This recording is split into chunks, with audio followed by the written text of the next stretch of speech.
Hello and welcome to this tutorial. Today I'm going to demonstrate my pattern for this cushion cover. This is a simple Tunisian crochet project that allows you to learn a few new stitches maybe, do some color work, and work corner to corner so that you don't have to worry about gauge or what size pillow you want to make before you get started. The pattern as written should fit a 40 centimeter square pillow or 16 inches. I just want to point out that this video does not demonstrate the entire pattern. It gets repetitive, so I do recommend downloading the PDF for free if you want from my website linked in the description. So I'm using Cascade 220 here, which is worsted weight. I do recommend increasing the hook size. So this says 5. I'm going to use a 6 millimeter Tunisian hook and 2 different colors. This is hand wash, so if you want machine washability, you could use this Merino Superwash version with a similar gauge. Here is my hook. It does have a short cord on the end because for this project you need room for 87 stitches. So to start we will chain 3. And we're going to work corner to corner, which means we're going to increase on either end to achieve the size we want. So once you have your 3 chain, pick up 2 Tunisian stitches from the back bumps of the chain, starting in the second bump from the hook, as usual. And so it's a really nice project because you don't have to create a big long chain to start with. So you should have 3 loops on the hook and then just work a standard return pass, which means yarn over and pull through 1, and then yarn over and pull through 2 loops until you only have 1 loop remaining on the hook. Now in row 1, we are going to start increasing on both ends of every row, and we do that with a simple yarn over increase. So just yarn over, work the first Tunisian stitch, and then yarn over again before working the Tunisian final stitch in the usual way. So identify both loops of that, front and back, and work under both.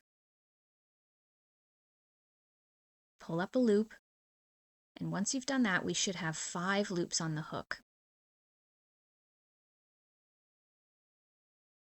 Work a standard return pass, yarn over, pull through 1, and then yarn over, pull through 2, all the way back to the beginning.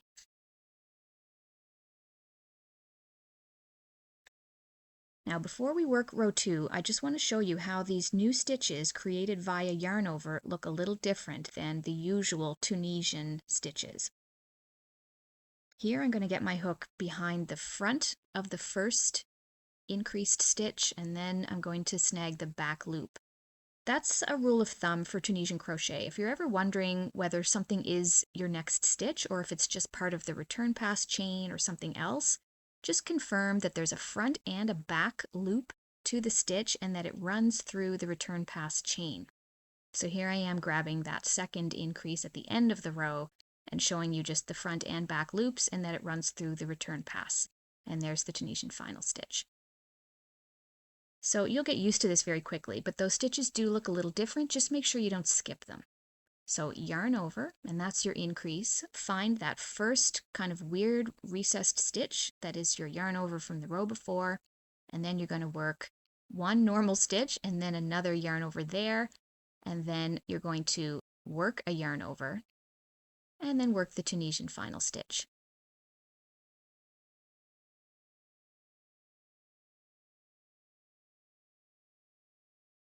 So this project is quite suitable for beginners because I start with just a same color corner beginning to the project so that we can sort of learn each new skill one step at a time. If you're already quite proficient at these things, you might find this a little tedious and you can skip ahead.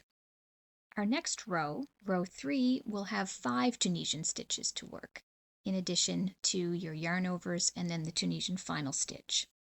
Here you'll notice that that last Tunisian stitch just looks a little bit different. Just pay attention, pull the return pass up to separate out the return pass from the stitches if you need to. Just do what you need to do to make sure you identify that stitch and that you don't skip it.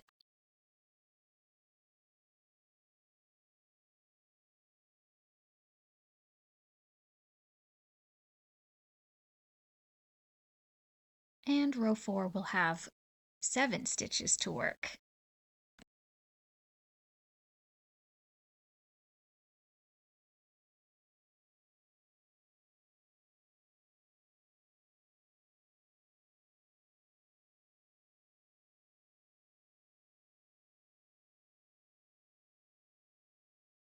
there is that last normal stitch that is just a little slanted and the front and back loops are kind of splayed apart like it's doing the splits. So if you're ever confused, again, just identify the front and back loop, and there it is running through the return pass chain, and then just work behind the front loop in the usual way. Don't ever forget to work your yarn over increases at the beginning and end of the rows. If you find that later on your stitch pattern doesn't add up, the most likely mistake you've made is that you've forgotten one of those yarn overs. I find it very easy to forget to do, especially the one at the end of the row, and it is a pretty fatal error. You really do need to rip it out and redo the row if you forget to do that. You will notice that I have stopped putting the yarn over instructions in the top right corner. It just gets really cluttered, but of course for the entire first half of this project we're going to increase on either end, so don't forget to do that. I've skipped ahead here to where we have finished row 6, and I just want to show you how to count. So the bottom bit of business here is at the very bottom. That's just our starting chain, and then the first return pass that you can see and easily count is also part of that. So row 1 starts at the next one, 2, 3, 4, 5, 6. And so if you start in the right place, you can just count your return pass chains to figure out where you are in the pattern. And that becomes quite helpful because, especially where these rows are all the same, you can easily lose count. So I will show you that again. This row does not count as the first row. Row 1 is here. It has 3 regular looking stitches and then 1 on the end, or 1 on each end. So that is actually row number 1. So that's where you'll start to count. Number 1, 2, 3, 4, 5, 6, 7, 8, 9, 10. So that tells us because the row 10 return pass is running along the top, we've finished row 10 and we're ready to start row 11. So reach way back at the beginning of each row to grab that first stitch that was worked as a yarn over. And we're coming to the end of our monocolor corner of the cushion cover, so that we're just going to finish row 11, and then at the end of row 11 we're going to change colors.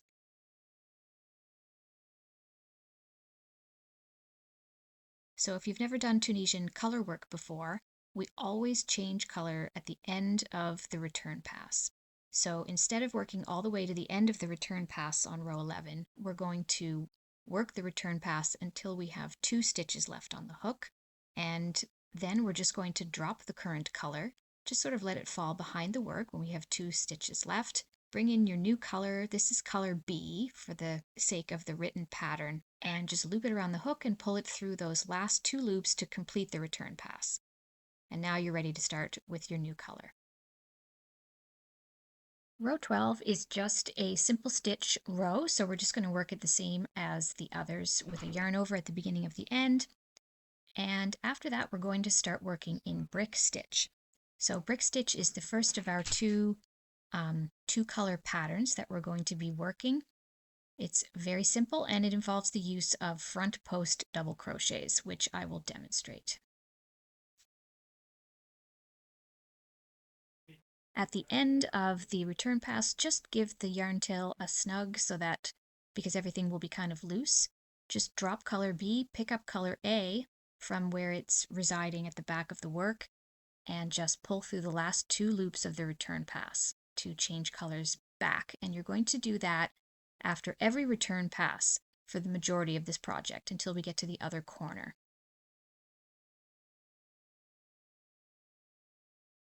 So brick stitch is a simple 4-stitch repeat. As always, we start with a yarn over. Don't forget to do that. Then we're going to work 2 simple stitches. So that was 1. Don't do another yarn over. Just work another simple stitch. So that's 2 simple stitches. Then we're going to do a front post double crochet. So just like in regular double crochets, you yarn over. Then we're going to work into the next stitch, but we're going to work into the row before.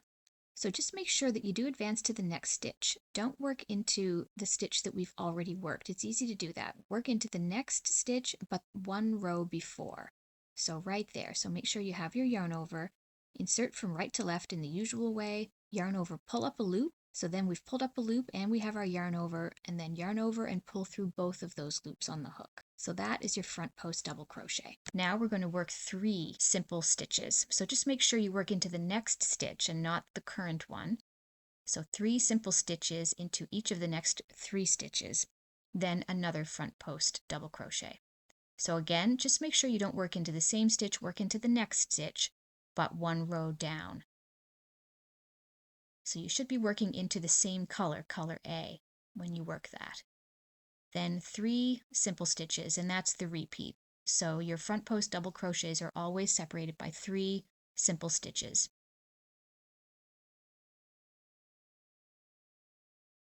This is a very simple and fun stitch, and when you work those front post double crochets, what you're doing is you're kind of creating the mortar, I guess, around the brick. And so your color B is actually the color of the bricks themselves, and color A is like the mortar around the bricks.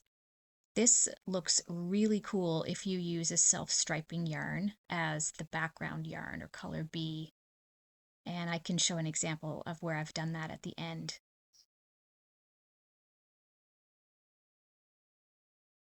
So if you've done everything correctly, your last front post double crochet should land into the 3rd last stitch before the Tunisian final stitch. So in other words, you should work it and then have 2 kind of normal stitches left before the Tunisian final stitch. Then work each of those 2 as Tunisian simple stitches. Don't forget your yarn over, and then work the Tunisian final stitch.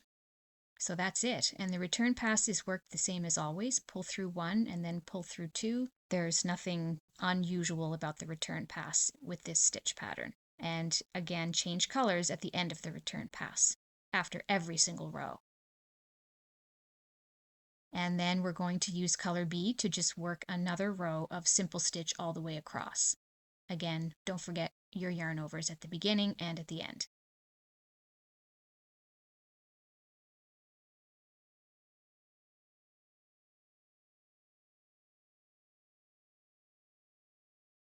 Then when you get back, leave 2 stitches unworked in the return pass, change back to color A, and that is the 2-row repeat. So brick stitch is very simple. Just pull the fabric apart, make sure you identify your stitches.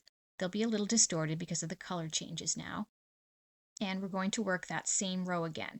So start with 2 Tunisian simple stitches, then a front post double crochet. And then after that, you get into the pattern repeat where you do 3 Tunisian simple stitches between every front post double crochet, and work that all the way across. The good thing about brick stitch in corner to corner crochet is that because it is a 4-stitch repeat, if you think about it, you only work the pattern or the front post rows every 2nd row. So what that means is by the time you get around to working it again, you've increased by 4 stitches. So that means that the pattern row is the same every time. And anyway, if you don't understand what I mean by that, don't worry about it, but it is kind of an ideal stitch pattern for this particular type of Tunisian crochet. It is a good idea to periodically just look at the work and make sure that everything is lining up correctly.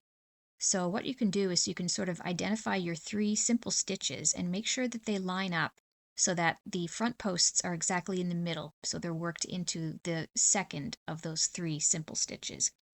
I find with these patterns it is easy to get off by 1 stitch somehow or another, and the sooner you realize you're doing that, the better, and you can just rip back to fix your mistake. But if you haven't made any, you should always have 2 stitches before the Tunisian final stitch after your last front post double crochet, and that is another way that you know that you've done everything correctly. Work your last 2 simple stitches, don't forget the yarn over, and then your Tunisian final stitch.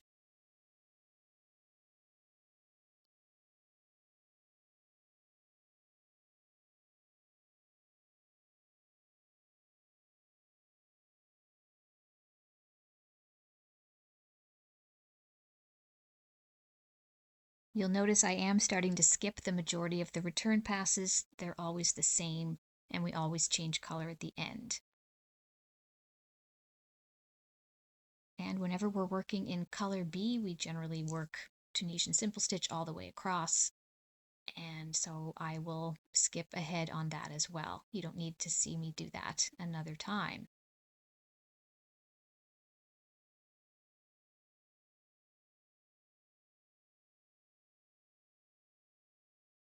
So I don't know why, but I do find that that first stitch gets particularly recessed and weird looking when I'm changing colors. I think things get pulled a little bit tight when you change color at the end of the return pass. So you'll see that I always kind of pull the fabric apart really widely at the beginning of the row just to make sure that I don't skip a stitch.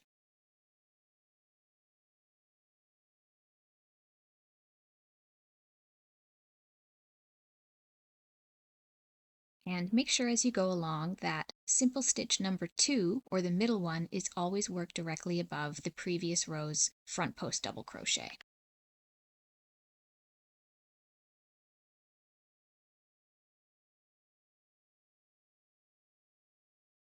I will speed things up just to get to the end of this row to show you one more time that if you've done everything right, you should always end up in the same place in the 4-stitch repeat at the end of the row, with 2 stitches remaining before the Tunisian final stitch.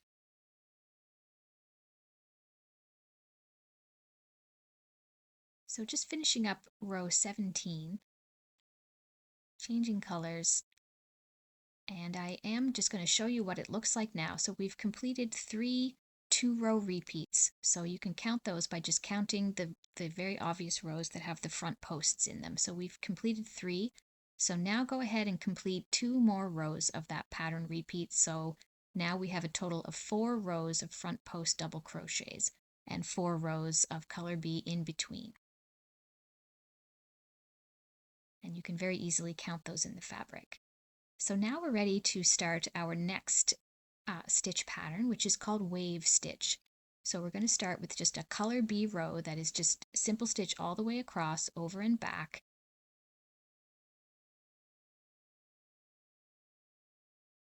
And then change colors back to color A. And we will start wave stitch. So wave stitch is another color work Tunisian pattern where we create stitches of different heights to create an undulating effect. So always start each row with a yarn over to do our increase. Then we're going to work 1 Tunisian simple stitch into the first stitch, followed by 2 slip stitches. Now, there's our simple stitch. A Tunisian slip stitch is the simplest stitch you can imagine. Simply insert the hook behind the front post in the usual way and just don't work it and keep it on the hook. So we're going to do that into the first and then the next stitch. So that's 2 slip stitches. Then we're going to work another Tunisian simple stitch. And you'll see we kind of carry the working yarn along the back. But unlike when we do that in other stitches, we don't need to do anything special with the tension there. Then we're going to follow that with 4 Tunisian double crochets. So as you can see, I worked it exactly the same as a front post double crochet, but just into the next or the previous row in the usual way. So there's number 2, here's number 3, and here's number 4. So nothing unusual there, just a simple Tunisian double crochet. And that's the repeat. So now we're going to go back, and you can see those double crochets very easily. They create like a little bundle there at the base of the stitch, and the slip stitches are going to be in the color from the row before, and so they're very easy to identify. So start the repeat again, a simple stitch, 2 slip stitches, and then another simple stitch. So very simple, and then 4 double crochets. So yarn over, pull up a loop, and then yarn over and pull through 2 loops. Do that 4 times.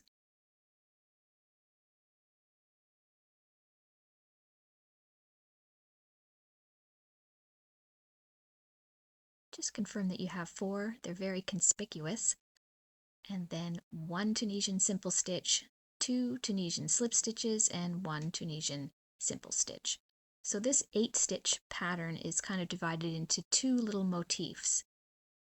That's how I think about it anyway. And then those 8 stitches are just repeated all the way across the row. Now I have worked out exactly where this 8-stitch pattern should end based on the number of stitches we have at this point, and I've included that on the screen and in the PDF. But if for any reason you want to continue this stitch pattern longer than the instructions that I've given you. For example, if you want to make a larger cushion, or if, I don't know, if you've made a mistake that you don't feel like correcting, you can work out exactly where you are in this pattern just visually, and I'll show you that. But on this row, if you've done everything correctly, you should finish that repeat with one stitch remaining before the Tunisian final stitch, and it should be worked as a simple stitch, because that's just where you land. Then work the Tunisian final stitch in the usual way, without forgetting to do a yarn over first, because we are still increasing at this point in our cushion. And then work the return pass in the usual way. I will just point out that when you're working the return pass through these double crochets, they are kind of big and loose, like they create these large loops. And also when you're working through the slip stitches, they're kind of low and tight, but there's nothing special about the way this is done. Just work the return pass in the usual way and change color at the end, as always.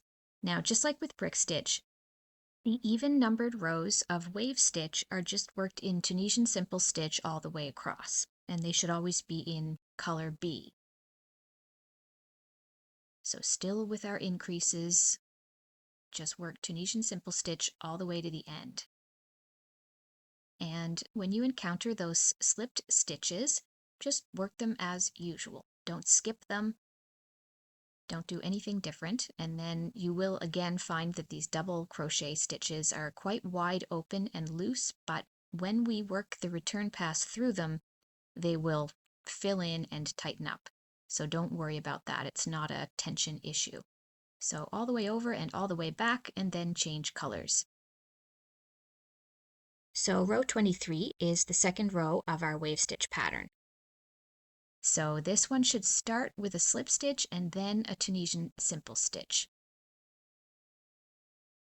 The only difference with this row compared to row number 1 is where we start. So the 8 stitch repeat is exactly the same. So after you work a slip stitch and a Tunisian simple stitch, you'll then work 4 Tunisian double crochets, then a simple stitch, 2 slip stitches, a simple stitch, and 4 Tunisian double crochets, etc., all the way down the row.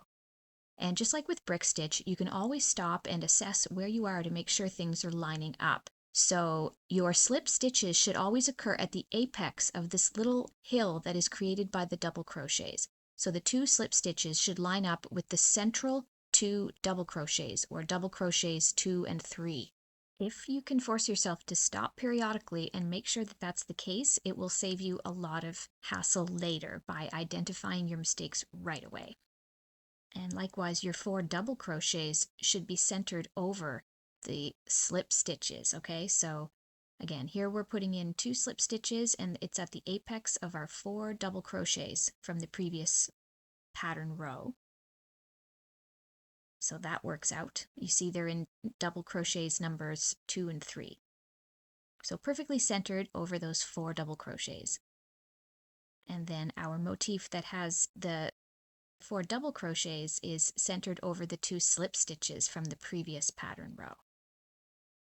And those are very conspicuous. So it's very easy to just check that. There's double crochets 2 and 3, they line up with the slip stitches.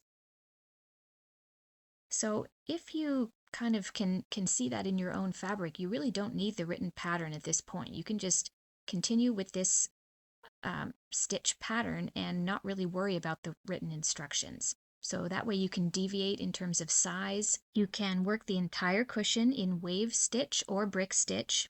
You can go back and forth between the two, whatever you want. So here at the end, if you've done everything correctly, when you finish that pattern repeat, you should have 3 stitches remaining, into which you are going to work 3 final double crochets. So the written instructions do help keep you on track and make sure that you don't make any mistakes, but like I said, you don't really need them once you understand how these pattern rows are supposed to be offset from one another. So at the end of the return pass, just change colors back to color B, and using color B, you will then work another row of just simple stitch all the way across and a return pass back. Still remembering to do your increases and just work those slipped stitches in the usual way. Don't skip over them. I think it could be easy to make that mistake. So back to the beginning again for row 25, we're going to pick up color A again. And this is our 3rd pattern row. Again, only different in terms of where we start in the repeat. So this time we're going to start with a double crochet. Now, here we have a choice. You can attempt to work a yarn over followed by a double crochet, which means that you have to work 2 yarn overs in a row. I mean, it does work. You can do it, and I've done it here, but it is a little messy. And if that bothers you in any way, shape, or form, don't bother with it. Just work your yarn over to create your increase, and then just work a Tunisian simple stitch. In fact, you could omit all 4 of those first double crochets if you wanted to, and just convert them all into simple stitches. This will not make any difference at all in the final appearance of your cushion. You won't be able to tell that you've skipped those double crochets and just sort of defaulted into a simpler stitch at the beginning there. And then just make sure you keep track of where you are in the pattern so that you can continue the rest of the stitch pattern as it's written so that everything lines up. Likewise, in the end, if you end up having to work like something weird right before the Tunisian final stitch, like a slip stitch, you can choose not to.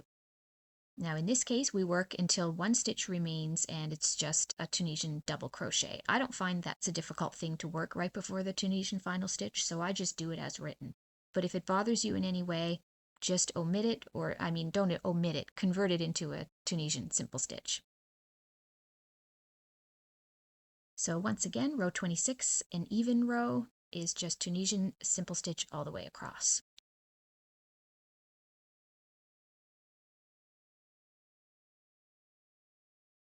So I won't show myself doing that. Here we are at the end of it.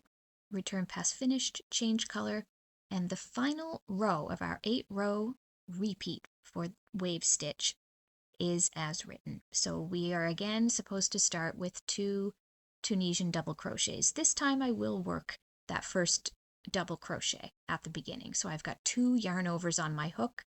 I pull up a loop in the next stitch, and then I pull through 2 loops on the hook so that I have my first stitch, my yarn over, and then my Tunisian double crochet. And then I work another Tunisian double crochet to start the pattern. It doesn't matter, and it does work out. It doesn't look weird in the fabric, so it's just up to you as to whether or not you find it awkward. So if you work the pattern repeat perfectly all the way to the end, you should end up with 3 stitches at the end of the pattern repeat, into which you will work a Tunisian simple stitch and 2 slip stitches. So likewise, if you don't like the idea of working slip stitches right before the Tunisian final stitch, because you do have to work a yarn over here, and that is actually quite awkward. So it is possible to do it, but if you don't like it, just omit that final slip stitch and convert it instead into a Tunisian simple stitch so that you're working something nice and normal before having to yarn over and work the Tunisian final stitch.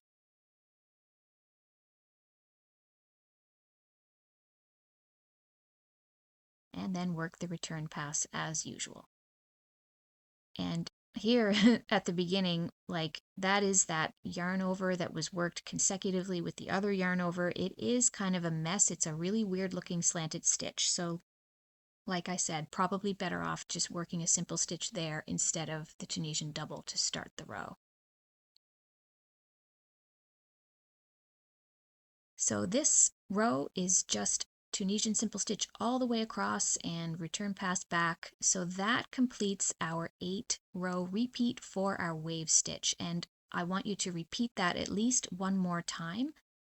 Now at this point in the pattern, you have a choice. Here is the 8-row repeat for wave stitch. You can continue this for another 8 rows and then work a strip of Tunisian simple stitch across the center of the cushion, which is what I've done in the right cushion in the photo at the beginning of the video.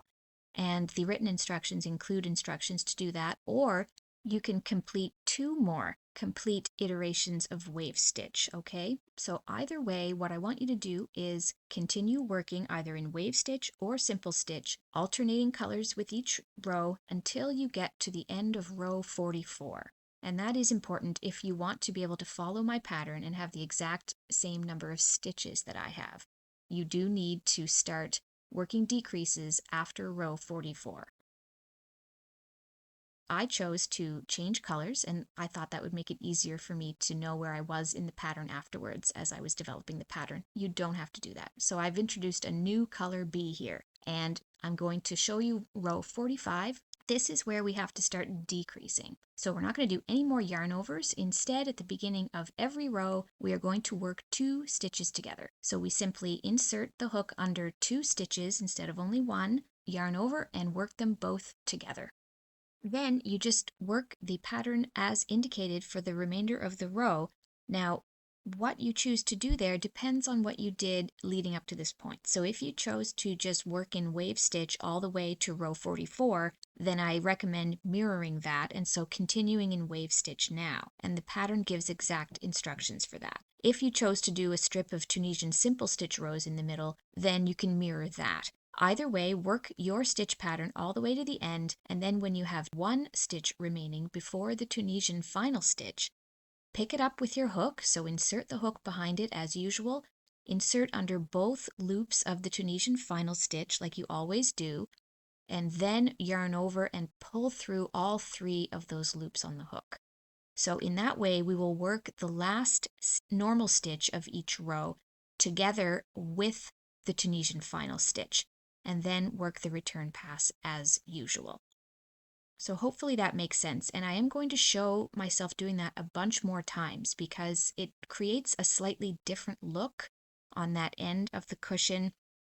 And that's really the last important thing I want to show you in this video, is just how exactly to locate the Tunisian final stitch when you start to create that slanted edge on the left-hand side. Things just look a little different and they get a little bit weirder as you go along. So here we are. Just pull up on that return pass and turn it into a nice corner kind of thing. Separate it out from your stitches so that you can identify that last stitch and then the 2 loops of the Tunisian final stitch that you're going to work together. That one wasn't too bad, but I find the further you get from where you started doing the decreases, it starts to look a little strange. So just turn the work to the side and just follow that row of V's up the edge of the work. Those are your Tunisian final stitches. Remember that your Tunisian final stitch will be in the opposite color to the one that you're currently using, and that might help you identify it. And remember to pull through all 3 loops as you work the last stitch together with the Tunisian final stitch. I will show you that one more time. So here we are at the end of a row. Just pull up on that return pass to separate it out. And because I'm using gray, it's going to be a green Tunisian final stitch that I'm looking for. So pick up the last stitch and then the 2 loops of the Tunisian final and work all 3 of those loops together. So hopefully those little demonstrations will help you identify the anatomy of what you've got going on your project. It's not rocket science, but I just find when you first do this, the first couple of times it can be a bit confusing. Here I am demonstrating it one final time. So pull through all 3 loops and you generate this nice diagonal line, very similar to the other side. Now I am skipping way ahead. Again, the PDF has all of the instructions you need to completely finish the rest of the project. Here I am just working the same color opposite end, the opposite corner of the cushion cover. So I've worked through another iteration of brick stitch and I'm down to just my last 5 stitches. So I just want to show you that at the very end you're going to work 2 together. You're going to work the last stitch together with the Tunisian final stitch until you have 3 loops remaining on the hook, which is exactly how we started. So you can kind of pull through all 3 of those, or you can work a conventional return pass as I'm showing here. It doesn't really matter. Either way, cut the yarn and pull it through and you can just kind of cinch those last stitches together into a pointy corner. And you can count those and make sure that you have approximately the same as on the other end. It's not super important. I find these corners are fairly inconspicuous. Now you have a choice to create a border if you want to. I decided that I liked the look of crab stitch for the border of my cushion, but it looks perfectly nice to just leave it without any specific border and just sew it onto your cushion as is. But here I am working crab stitch. If you need a little bit more help with crab stitch, I do have a separate video for that, and there are many others to choose from on YouTube. It's basically a reverse single crochet, and it just creates this nice little lumpy, rolled looking border, which I think is nice on a cushion. Here I'm only working into the top loop of my outer chain of the cushion. You can work under both loops, and I will show you what it looks like when it's done both ways. So here I am working under both loops of that outer chain. It's probably a little bit easier. I'm not sure if it looks better or worse. It's really up to you. And here at the top, I've worked under both loops, and on the bottom, I've worked under just the top loop. So you can choose which appearance you like best. Now, to finish this, I am super lazy. I just used an existing cushion cover and just sewed my cushion cover right onto the front of it. That way I don't have to fiddle around with sewing a zipper on. But you can also do a gauge calculation and make a nice rectangular panel that is the same width and about 75% of the height of your cushion, and make two of those and then sew them to create two panels for an overlapping cushion back. So here you see the left cushion is where I've worked wave stitch all the way through the middle section, and the right cushion I switched colors halfway through and also created a fairly wide strip of Tunisian simple stitch. It creates a different look. You can do it either way. Here is an example of where I used a self-striping yarn in a very vivid color, and I did different amounts of each stitch pattern as well. The idea here is that I've taught you two new stitch patterns that you can play with. I hope this was helpful. Thank you for watching.